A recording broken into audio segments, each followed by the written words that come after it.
So gosh, let me think. I think I was originally contacted it would have been fall of 2021. So the production company reached out to me and said that they were working on a project and they were wondering if I would want to be involved.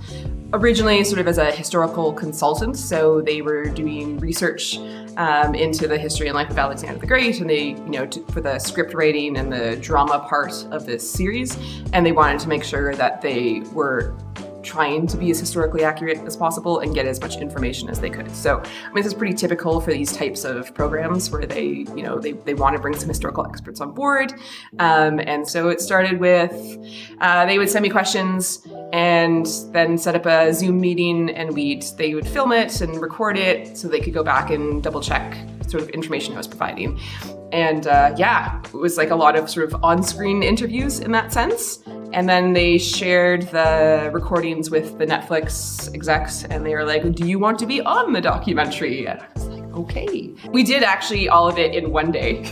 So it was like, I don't know, 8 or 10 hours in the studio and just like nonstop questions about absolutely everything. I mean, we got a lunch break, which was nice, and they were wonderful to work with, but it was grueling. Like, I felt like I was defending my PhD all over again, but with lots of cameras pointed at you in a dark studio with spotlights.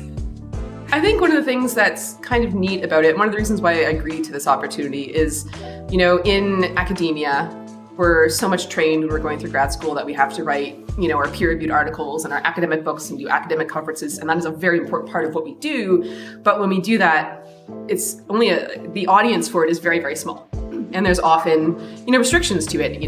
Academic things cost money, whereas with things like Netflix and these documentaries, some of them are done very well, some maybe less well, but it opens up the story to such a big audience. And when you think about it, like if you ask anyone who's, especially a historian or something, like what is their first introduction to it? Why do they fall in love with it? It's usually because, of a fiction series they may have read as kids, or, a movie or a TV series they saw, right? Something like this. So no, it's not what we call like serious academia, but I think it's super valuable because it makes the work that we do accessible to such a wide range of people, and hopefully get some of them interested in learning a bit more about these figures and their histories and their stories.